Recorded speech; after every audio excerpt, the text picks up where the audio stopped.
ሐዋርያ ህሁ ለእግዚእነ የጌታችን የመድኃኒታችን የኢየሱስ ክርስቶስ ወንድም የተባለው የያዕቆብ መልእክት ምዕራፍ 4 ቁጥር 6 ትርጓሜ።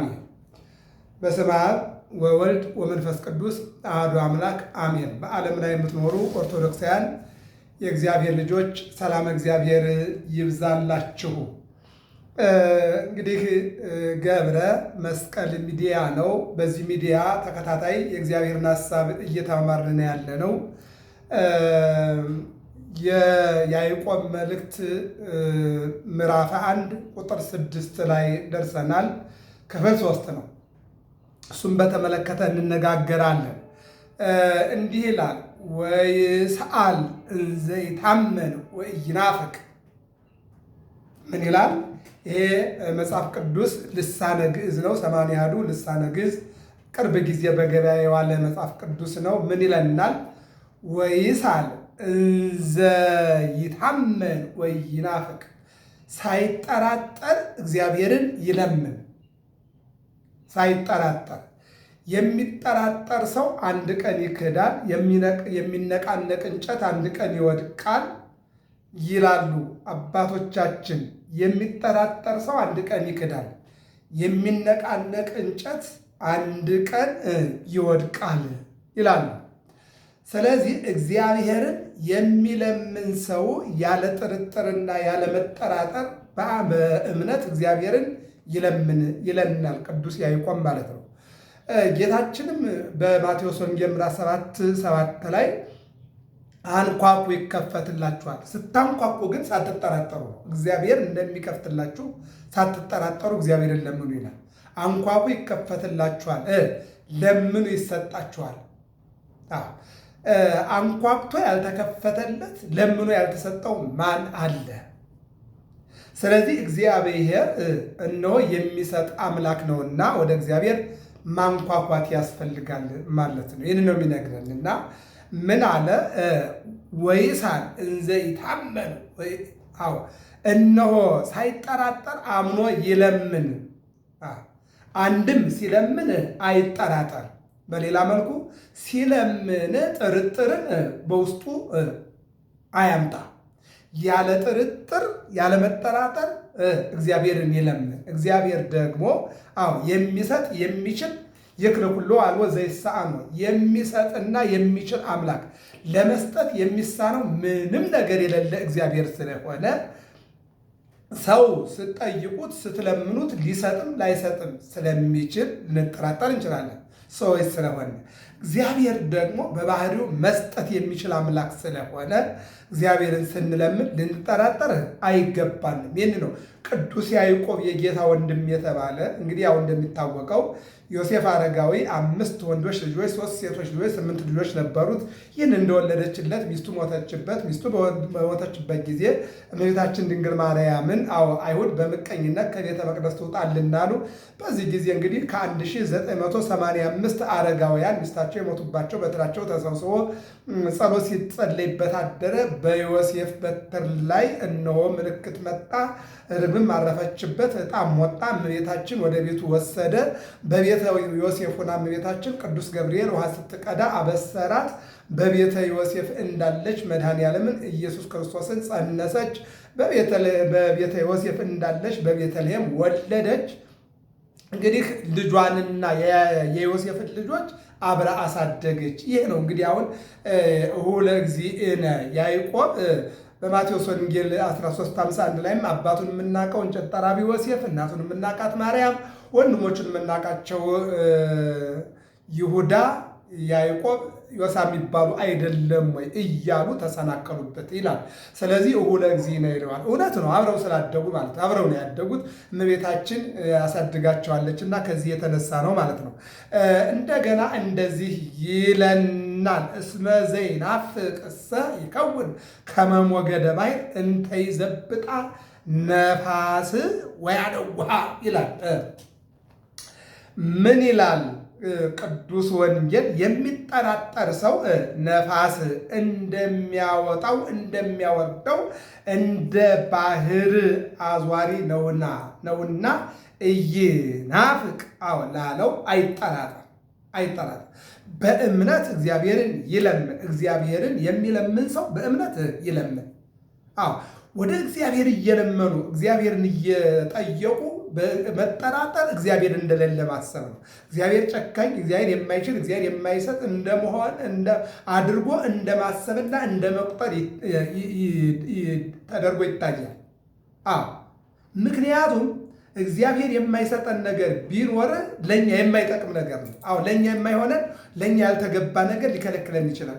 ስለማይችል ሳይሆን ለእኛ የማይጠቅመን ስለሆነ፣ ስለማይችልና ስለማይሰጥ ሳይሆን ለእኛ የማይገባን ስለሆነ ለእኛ የማይገባንን ነገር እግዚአብሔር አይሰጠንም። ለምሳሌ ልጅ አባቱን ድንጋይ አይለምንም፣ ዳቦ ነው። ስለዚህ ዳቦ ነው የሚሰጠው፣ ድንጋይ አይሰጥም። እግዚአብሔር ለእኛ የሚያስፈልገን ነገር ይሰጣል። ለእኛ የማያስፈልገን ነገር እግዚአብሔር አይሰጥም። ስለዚህ የሚዘገየው የማይሰጠን ዝም የሚለን ለእኛ የማይጠቅም ሆኖ ወይም ደግሞ ጊዜው ገና ያልደረሰ ስለሆነ ጊዜው ገና ስለሆነ ማለት ነው። እና የሚጠራጠር ሰው የሚጠራጠርስ ነፋስ እንደሚያወጣው እንደሚያወርደው እንደ ባህር አዟሪ ነው። እንደ ማውጣት፣ ማስገባት፣ ማውረድ፣ መስቀል። ሰው የዚህ አይነት ባህሪ ያለው የሚጠራጠር ሰው አንድ ጊዜ ያወጣል፣ አንድ ጊዜ ያወርዳል፣ አንድ ጊዜ ያስገባል፣ አንድ ጊዜ ያስወጣል። ሐሳቡን ማለት ነው። ሐሳብ የማውጣት የማውረድ ሐሳብ አለው። አንድ ጊዜ ይሞላል፣ አንድ ጊዜ ይጎላል። ሐሳብ ማለት ነው። እንዲህ አይነት ነገር እንዳይመጣ ሙሉ ሆናችሁ ጠይቁ ነው የሚለው። እንደ ማውጣት ምንድነው? አገኛለሁ ማለት እንደ ማውረድ አጣለሁ ማለት ይህ ነው። እንግዲህ ሐሳብ አንድ ጊዜ ያወጣል፣ አንድ ጊዜ ያወርዳል። ያወጣል ማለት ምንድነው? ወደ ላይ ከፍ ያደርጋል። አንድ ጊዜ ከፍ ያደርጋል፣ ምንድነው? አገኛለሁ። አንድ ጊዜ ያወርዳል፣ አጣለሁ። ይሄ ጥያቄ የሚሆነው ለሰው ሰውን ሲጠይቅ ይሰጠኝ ይሆን ማውጣት? አይሰጠኝ ይሆን ማውረድ? ይሄ ይቻላል፣ በሰው ባህሪ ይቻላል፣ ለሰው ባህሪ። ለእግዚአብሔር ግን አይስማማም ነው። ወይመስሎ ለውእቱ ብእሲ ከመ ዘይነስ ምንተኒ እምኀበ እግዚአብሔር። ለዚህ ሰው አለ እንዲህ አይነት ጥያቄ ለሚጠይቅ ሰውና አንድም ለመጠየቅ የተዘጋጀ ሰው ለዚያ ሰው ከእግዚአብሔር ዘንድ ምንም ምን የሚያገኝ አይምሰለው። ካወጣ ካወረድክ ከተጠራጠርክ ካላመንክ ምንም ከእግዚአብሔር አታገኝም። ከእግዚአብሔር የምናገኘው ስናምን ነው፣ በእምነት ነው እግዚአብሔር ጋር የምናገኘው ማለት ነው። ስለዚህ ይሄ አንድ ጊዜ ይሰጠኛል፣ አንድ ጊዜ አይሰጠኝም፣ አንድ ጊዜ መውጣት፣ አንድ ጊዜ መውረድ፣ እንደ ዓለሙ ኔትወርክ። አሁን የዓለሙ ኔትወርክ አንድ ጊዜ ይመጣል፣ አንድ ጊዜ ይሄዳል። እግዚአብሔር ይህ አይደለም፣ እግዚአብሔር ይህ አይደለም። ስለዚህ የሚጠራጠር ሰው ከእግዚአብሔር ዘንድ አገኛለሁ ብሎ እንዳያስብ፣ ያመነ ሰው ደግሞ ከእግዚአብሔር አጣለሁ ብሎ ምንም እንዳይጠራጠር እግዚአብሔር የሚሰጥ የሚችል አምላክ ስለሆነ፣ ስለዚህ በእምነት እግዚአብሔርን መጠየቅ ያስፈልጋል። እንዴ የማቴዎስ ወንጌል ምዕራፍ 15 ያቺ ሴት ልጇ ታሞባት ከሐዋርያት ጋር እየተጓዘ የማይሰማ መስሏት 3-4 ጊዜ ጠራችው፣ ልጄን አድንልኝ እያለች ዝም አለ። እሱ ግን አንድ ነገር ይጠብቅ ነበር። ሐዋርያት አንድ በላት ብለው እንዲጠይቁት ይፈልግ ነበር። እሷ በጠራቸው እሱ ዙሮ ቢያድንላት ኖሮ አሁን የሐዋርያት ስራ እዚህ ጋር ይቀር ነበር። ነገር ግን ሐዋርያት እንዲጠይቁት የሐዋርያትን ጥያቄ ደግሞ እንዲመልስ የእሱ ፈቃድ ስለነበር እሷ እየጠራችው ዝም አላት። በኋላ ሐዋርያት ይህችን ሴት አንድ በላት እየጠራችህ እኮ ነው፣ እየለመነች ነው አሉ። ከዚያ በኋላ ተነጋገሩ። ሴትዮዋ የፈለገችው ልጇ እንዲድንላት ነበረ። በእምነቷ እንደ እምነትሽ ይሁንልሽ ነው ያላት። እኔ ለእስራኤል የመጣውን ላንቺ አይሆንም፣ የልጆቹም ምግብ ለቡችሎች መስጠት አይቻልም እያለ ሲናገራት ቡችሎቹ እኮ ከልጆች የተረፈውን ፍትፍት ይበላሉ ብላ አሳመነችው። ስታሳምነው እንደ እምነትሽ ይሁንልሽ አላት። እንደ እምነቷ ሆነላት፣ ልጇ ዳናላት። ይሄ ነው መሆን ያለበት። በእምነታችን ልክ ነው እግዚአብሔር ለኛ የሚሰጠን ማለት ነው። እና ይህንን ነው የሚለው። ይህንን ይልና ቅዱስ ያዕቆብ ቁጥር 8 ላይ እንደዚህ ይለናል፣ ብእሲ ዘክልየ ልቡ ህውእ ውእቱ በኩሉ ፍኖቱ። በጣም ከባድ። ብእሲ ዘክልየ ልቡ ህውእ ውእቱ በኩሉ ፍኖቱ። እንመልከተው። ዘክልየ ልቡ በኩሉ ፍኖቱ ህቡ ኩእቱ በኩሉ ፍኖቱ በስራው ሁሉ ሁለት ልብ የሆነ በስራው ሁሉ ይታወቃልና። ሁለት ልብ የሆነ አንድ ታሪክ እናምጣ። በማቴዎስ ወንጌል ምዕራፍ 14 በማርቆስ ወንጌል ምዕራፍ 6 ላይ ሄሮድስን እናገኘዋለን። ሄሮድስ እንደሚታወቀው ዮሐንስ መጥምቅን አስሮታል። ያሰረው ስለ ሁለት ነገር ነው። አንደኛ ቤተ መንግስቱ እግዚአብሔር ስላልከበረበት፣ እግዚአብሔር ያልከበረበት ሁሉ ምንም አይነት ግብአት እንደሌለውና ይልቁንም ሙሉ ስራ እንደሌለው፣ ፍርድ የሚጎልበት፣ ድሃ የሚበደልበት ነው፣ ጣዖት የሚመለክበት፣ እግዚአብሔር የማይታወቅበት እያለ ዮሐንስ መጥምቅ በጣም ተናጋሪ፣ በጣም እውነተኛ ስለነበረ አንተ ያልነበርክበት ዘመን አለ፣ እግዚአብሔር ግን ያልነበረበት ዘመን የለም። አንተ ያለህበት ዘመን አለ፣ የማትኖርበት ዘመን ይኖራል። ያልነበርክበት ዘመን አለ፣ ያልተወለድክበት የማትኖርበት ዘመን ወደፊት ይመጣል፣ ትሞታለህ። እግዚአብሔር ግን ያልነበረበት ዘመን የለም፣ የሌለበት ዘመን የለም፣ የማይኖርበት ዘመን የለም። አንተ ግን ያልነበርክበት ዘመን አለ፣ ያልተወለድክበት፣ ያለበት ዘመን አለ፣ የነገስክበት፣ የማኖርበት ዘመን አለ፣ የምትሞትበት። ስለዚህ ዘሃሉ ይሄሉ ያለ የነበረ የሚኖር እግዚአብሔርን አምልክ አለና ገሰጸው። አንዱ ይሄ ነው። ሁለተኛው ሄሮድያዳ የሄሮድስ ወንድም ፊልጶስ ሙቶ ሄሮድያዳ ሄሮድስን ወዳው ነበረ። በወቅቱና በሰዓቱ ወንድም የወንድሙን ውስጥ ያገባ ስለነበረ እነሆ ሄሮድያዳ ሄሮድስን ለማግባት በጣም ቋምጣና ወዳ ነበረ። ዮሐንስ ደግሞ ሄሮድስ ይታውስን ብስ ይታወቀ ፊልጶስ የፊልጶስ የወንድምህን ሚስት እንዳታገባ እርዳት፣ ወንድም ሞቷል፣ ተረዳት፣ ታግዛት ዘንድ ይቻላል፣ ነገር ግን እንዳታገባት እያለ ያስጠነቀቀው ነበር። በዚህ ምክንያት ታስሮ ነበር። መስከረም 2 ቀን አመ ይገብር ሄሮድስ በዓለ ዕለተ ልደቱ መጻቱ ዕለተ ሄሮድያዳ። ሄሮድስ መኳንንቱን ጠርቶ ሽማምንቱን ጠርቶ ወታደሮቹን ጠርቶ ሁሉን በየፊናው ጠራ። ከምስራቅ ከምዕራብ ከሰሜን ከደቡብ በዚያ በልደቱ ሁሉም እንዲገኝለት ፈለገ። ሁሉም ተገኘ። ምን ይላል ማርቆስ ወንጌላዊ? በማርቆስ ወንጌል ምዕራፍ 6 ላይ ምቹ ቀን ሆነላት ይላል። ለማን? ለሄሮድያዳ። ሄሮድስን ለማጥመድ ዮሐንስን ለማስገደል ንግሥት ለመሆን ምቹ ቀን ሆነላት። ምቹ ቀን ምኑ ነው? የሄሮድስ ልደት በዓል ለእሷ ምቹ ቀን ሆነላት ይላል። በማቴዎስ ወንጌል ምዕራፍ 26 ላይ ይሁዳ ጌታን ለመሸጥ ምቹ ቀን ይፈልግ ነበር ይላል። ሰዎች ሰውን ለመጥቀም ምቹ ቀን ይፈልጋሉ፣ ሰውን ለመጉዳት ምቹ ቀን ይፈልጋሉ። ሄሮድያዳ ምቹ ቀን የፈለገችው ዮሐንስን አስገድላ ሄሮድስን ለማግባት ነው እና በድግሱ በልደቱ ቀን ሄደችና አንገቷን አስረዝማ ዘፈነች። ከመቀመጫው ብድግ አለና ወመሐለላቲ እስከ ሀባ መንፈቀ መንግስቱ የመንግስቱን ግማሽ እስከሚሰጣት ድረስ ማለላት ይላል። ደስ አላትና ለእናቷ ሄዳ ነገረቻት። እናትየዋ እኛ ግማሽ አንፈልግም ሙሉ ነው አለች። ሙሉ እንዴት ይመጣል አለቻት። ሂጂና እንደገና ዘፈኝለት። ምን ላድርግልሽ ሲልሽ እምጠይቅህ ልፈጽምልኝ ቃል ግባልኝ በይው። ስለ ቃሉ ይታመናል፣ ስለ ቃል ኪዳኑ ይታመናል። በተለይ ደግሞ በመኳንንቱ በሹማምንቱ በህዝቡ ፊት አይዋሽሽም።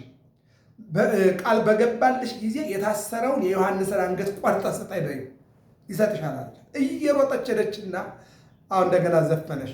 ከመቀመጫው ተነሳና ምን ላድርግልሽ አላት። ቃል ግባልኝ። ምን? እሺ ቃል ገባለት። የዮሐንስን አንገት ቆርጠ በሳል ስጠኝ አለችው። ልቡ ተከፈለ።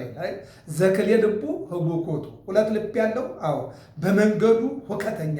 ይህንን ነው ያዕቆብ የተናገረው። ዘክልየ ልቡ በኩሉ ፍኖቱ ህጉኮቱ በኩሉ ፍኖቱ ግጠም ይላል። በስራው ሁሉ ሁለት ልብ የሆነ በስራው ሁሉ ይታወቃልና ይህ ሰው ምን ይመስላል ቢሉ ከመንታ መንገድ ቆሞ በዚህ ልሂድ በዚህኛው ይሻለኛል በዚህኛው ይሻለኛል እያለ መንታ መንገድ ቆሞ በዚህ ልሂድ በዚህ ሲል ጊዜ መሽቶበት አውሬ የተጣላውን ወንበዴ የቀጠቀጠውን አውሬ የተጣላውን ወንበዴ የቀጠቀጠውን ሰነፍ ሰው ይመስላል። አንዱን ይዞ ቢሄድ ወይም ከዋሻ ወይም ከመንደር ያደርሰው ነበርና። ስለዚህ ሁለት ልብ ያለው ሰው በመንገዱ መንገድ ላይ ቆሞ አውራ መንገድ ላይ በዚህ ልሂድ በዚህ ልሂድ በዚህ ልሂድ እያለ ልቡ ተከፍሎ ልቡ ይከፈልና በዚህን ጊዜ ይጨልማል፣ አውሬ ይመጣና ይበላዋል። ያለዚያም ደግሞ ወንበዴ ያገኝና ይቀጠቅጠዋል። ነገር ግን አንዱን መንገድ ይዞ ቢሄድ ኑሮ ወይ ከዋሻ ይጠጋል፣ ወይ ከመንደር ይጠጋል፣ ከድብደባም ከሞትም ከዝርፊያም ይድን ነበር ይላል። ሄሮድስ ልቡ ተከፈለ። በምን? አንደኛ የታሰረው ዮሐንስ እውነተኛ ነበር። በሌላ መልኩ ዮሐንስን ሕዝቡ ይወደው ነበር፣ እውነተኛ ተናጋሪ ስለሆነ ማለት ነው። በሌላ መልኩ ደግሞ ሄሮድስ በሕዝቡ ፊት ቃል ስለገባ የገባውን ቃል ኪዳን ፈራ። ልቡ ከሁለት ተከፈለ። ልቡ የተከፈለ ሰው ለእግዚአብሔር አይደለም ለራሱ አይሆንም። በተከፈለ መሬት እግዚአብሔር ሕዝብ ያስተዳድራል። በተከፈለ ሥጋ እግዚአብሔር ሕዝብን ይመግባል። በተከፈለ አእምሮና በተከፈለ ልብ እግዚአብሔር አይነግስም፣ አይሆንም፣ ሊሆን አይችልም። ለዚህ ነው በማቴዎስ ወንጌል ምዕራፍ 6 ላይ ሁለት እግር አለ ብሎ ሁለት ዛፍ ላይ መውጣት አይቻልም መገንጠል አለ የሚለው ለዚህ ነው። ስለዚህ ያዕቆብ ምን አለ? ብእሲ ዘክልኤ ልቡ ህውኩ ውእቱ በኩሉ ፍኖቱ። ሁለት ልብ ያለው ሰው በመንገዱ ሁልጊዜ የታወቀ ነው አለ። ከዚህ መድኃኒዓለም ሁላችንን ይጠብቃል። ዛሬ ብዙ ሰዎች አሉ፣ አንድ እግራቸውን ኦርቶዶክስ ላይ፣ አንድ እግራቸውን መናፍቃን አዳራሽ ላይ፣ አንድ እግራቸውን ሀብት ላይ፣ አንድ እግራቸውን ሃይማኖት ላይ፣ አንድ እግራቸውን ስልጣን ላይ፣ አንድ እግራቸውን ክደት ላይ አድርገው ህዝብን የሚያታልሉ የሚያማቱ ብዙዎች ናቸው። ያዕቆብ ይህን ይለናል፣ ወለይትመካህ እንተ ነዳይ በተልዕሎቱ። ቁጥር 9 ላይ ደግሞ እንደዚህ ይለናል፣ ለይትመካህ ሁነ ነዳይ በተልዕሎቱ ይላል። እዚህ ላይ ደግሞ ይሄ ትልቁ ግዕዝ በግዕዝ ላይ ምን ይላል? ቁጥር 9 ላይ እምኀበ እግዚአብሔር እስመ ብእሲ ዘክልኤ ልቡ ህውኩ ውእቱ በኩሉ ፍኖቱ ካለ በኋላ ለይትመካህ ሁነ ነዳይ በተልዕሎቱ ወባዕልሰ በተትቶቱ እስመ ከመ ፍሬ ሳይር ይሐልፍ እምከመ ሰረቀ ፀሐይ ምስለ ላይሁ ያይብሶ ለሳይር ወፍሬሁኒ ይወድቅ ወስነ ራእዩኒ ይታጎል ከማሁኬ ባዕልኒ በፍናዊሁ ይጸመይ ይለን ነው ምናያት። ምን እያለ ነው ያለው? ከዚህም ባለጸጋ ድሃ በወንጌል አምነዋል። ባለጸጋ ድሃውን ባለጸጋውን ድሃውን ባለጸጋና ድሃ በወንጌል አምነዋል። ድሃው ቀድሞ ባለጸጋው ሲመጣ ይነሳለት ሲሄድ ይሸኘው ይከተለው ይፈታለት ይታጠቅለት የነበረ በወንጌል አንድ ከሆነ ብሎ ተቀምጦ የሚያየው ሆኗል። ባለጸጋ ሰውም አይቶ አሁን ይህ ድሃ ለእግዚአብሔር ምን ይሆንለታል? በድህነቱ እንኳን ራሱ አክብሮተ ሰብ ከሌለው ባለጸጋ በሀብቱ ለድሃ ቆርሶ የማይሰጥ ከሆነ ለእግዚአብሔር ምን ይጠቅመዋል እያለ ያብራራል። ቅዱስ ያዕቆብ ያብራራል። ከመዝመካህ የምንመካበትን ነገር ለይቶ ማወቅ እንዴት ያቅተናል ይላል። ሀብት አያስመካም፣ የጧት ጤዛ ነው ይረግፋል። ውበት አያስመካም፣ ይጠወልጋል ይጠፋል። ስልጣን አያስመካም፣ ይታጣል። ጉልበት አያስመካም፣ ይደክማል። መመካት የሚኖርበንን ነገር ለይተን ማወቅ ያስፈልጋል ይልና ባለጸጋውን ድሃውን ወንጌልን ያውቃሉ፣ ይማራሉ። ከተማሩ ባለጸጋው ለድሃው መስጠትን፣ ድሃው ደግሞ ፈሪሃ እግዚአብሔር ማወቅን። ድሃም ቢሆን የእግዚአብሔርን ቃል መማር አለበት። ባለጸጋም ቢሆን አውቆ እግዚአብሔርን ማገልገል አለበት ይለናል ቅዱስ ያዕቆብ። እና ምን ይላል? ቁጥር 10 ላይ ወባዕልሰ በተትቶቱ፣ ባለጸጋ ግን ከከብት ባለመራቁ እንዳይመካ። ባለጸጋው ሀብት ንብረት አለኝ ብሎ በሀብቱ እንዳይመካ፣ ድሃም እነ ሁልጊዜ ድሃ ነኝ ብሎ ተስፋ እንዳይቆርጥ እግዚአብሔር ድሃውን ሀብታም ሀብታሙን ድሃ ማድረግ የሚችል አምላክ ስለሆነ ማለት ነው። በወንጌል ካመኑ በኋላ ድሃ ተብሎ መሰደብ አለን ይሉናል መጽሐፍ። እንደውም ሊቃውንት ሰው በወንጌል ካመነ እምነቱ ሙሉ ከሆነ እግዚአብሔርን በልቡ ካነገሰ እንዴት ድህነት ሊመጣ ይችላል? ባለጸጋውም ድሃውን አይቶ ይህ ድሃ ለእግዚአብሔር ምን ያደርግለታል ብሎ እንዳይንቀው ድሃው ደግሞ ባለጸጋው አያካፍልም አይሰጥም ብሎ እግዚአብሔር ነው ብሎ ወደ እግዚአብሔር ስልጣን እንዳያስጠጋ።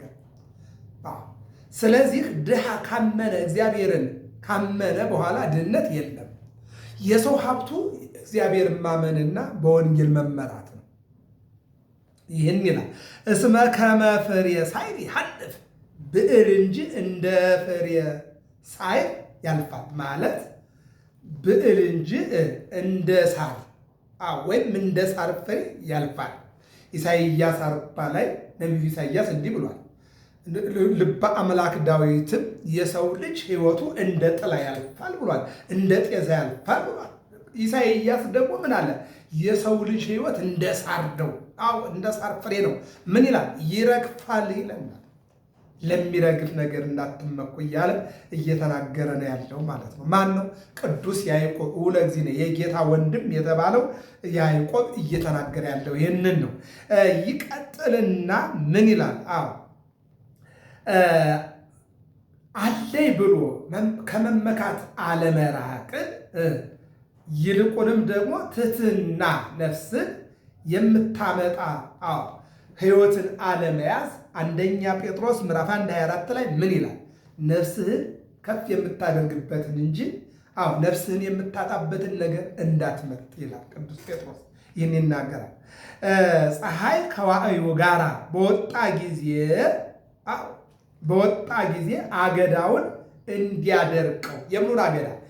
የእህሉን አገዳ፣ የስንዴውን አገዳ፣ የማሽላውን አገዳ እንዲያደርቀው። ወፍሬሁኒ ይወድቅ፣ ፍሬውን እንዲረግፍ። ፀሐይ በነገራችን ላይ ሁለት አይነት ነገር አለ። እህል በዝናብ ይበቅላል። በዝናብ በቅሎ ፀሐይ ከሌለ አያድግም። እህልን የሚያበቅለው ፀሐይ በብርሃኑ፣ ዝናብ ደግሞ በዋነቱ፣ ሁለቱ ናቸው ተያይዘው። እዚያ ላይ ደግሞ ሶስተኛ አየር ነፋስም ያስፈልጋል። እህል ለመብቀል ምን ያስፈልገዋል? አፈር ያስፈልገዋል። እንደ ሰው ነው፣ እንደኛ ነው። ሰው እህል ለመብቀል አፈር ያስፈልገዋል፣ ነፋስ ያስፈልገዋል፣ ውሃ ያስፈልገዋል፣ ፀሐይ ያስፈልገዋል። አየው፣ በዚህ ነው እህሉ በቅሎ ለበረከት የሚደርሰው። እነዚህ አራት ነገሮች ያስፈልጉታል። ሌላው መሰረታዊ ነገር ለምሳሌ አራሚ፣ የአረም መድኃኒት ወዘተ ብለን የምንለውን አጥራጣሪ፣ ጠባቂ የሚለውን ትተን መሰረታዊ ነገሮች ግን አፈር ያስፈልጋል የሚያበቅል፣ ሁለተኛ ነፋስ ያስፈልገዋል፣ ሶስተኛ ደግሞ ውሃ ያስፈልገዋል፣ አራተኛ ደግሞ ምን ፀሐይ ያስፈልገዋል። ሰውም እንደዚያ ነው ማለት ነው። ይህን ነው የሚነግረን። ይቀጥልና ምን ይላል? ወሰነ ራእዩኒ ታጎል፣ ልምላሜው እንዲጠፋ ወይም መለምለሙ ጠፍቶ ወደ መድረቅ፣ መድረቁ ደግሞ ወደ መርገፍ ይመጣል ይለናል። ይህን ይልና እነሆ ምን አለ? ታላቁ ሐዋርያው ያዕቆብ ባለጸጋም በስራው ሁሉ እንዲሁ ይጠፋል። ወብፁዕ አንድም ድሃ ወንድማችን ልዕልና ነፍስን በማግኘቱ ደስ ይበለው። ባለጸጋም ይገዛ የነበረ በመገዛቱ ይገዛ የነበረው በመገዛቱ ይልቁንም ደግሞ ድሃ ይታዘዝ የነበረው በማዘዙ፣ ባለጸጋ ደግሞ ዝቅ ብሎ ያዝ የነበረው በመታዘዙ እንደ ፍሬ ሳር ያልፋል። ፀሐይ ከዋዕዩ ጋር በወጣ ጊዜ አገዳውን እንዲያደርቀው፣ ፍሬውም እንዲረግፍ፣ ልምላምም እንዲጠፋ፣ ባለጸጋም በስራ ሁሉ እንዲሁ ይጠፋልን ወይም ያልፋል። ስለዚህ ዘሰለ ይትመካ በእግዚአብሔር፣ የሚመካ ቢኖር በእግዚአብሔር ይመካ አለችና ሐና ሳሙኤል። መልእክተ ዮሐንስ መልእክተ ያዕቆብ ሐዋርያ ውለ እግዚእነ፣ የጌታችን የመድኃኒታችን የኢየሱስ ክርስቶስ ወንድም የተባለው የያዕቆብ መልእክት ምዕራፍ 1 ትርጓሜ እነሆ ቁጥር 11 ድረስ ይህን ይመስላል። ገብረ መስቀል ሚዲያ ነው። ሰብስክራይብ፣ ላይክ፣ ሸር አድርጉ። ሰላም እግዚአብሔር ከሁላችን ጋር ይሁን። በትንሹ በዚች በትንሿ ሚዲያ ሰፊውን የእግዚአብሔርን ሀሳብ መማር ጥሩ ነው። እንማማር፣ እንነጋገር። እግዚአብሔር አስተማሪ ነው። እኔንም እናንተንም እግዚአብሔር ስለሚያስተምር እግዚአብሔር እንዲያስተምረን መልካም ፈቃዱ ይሆንልን።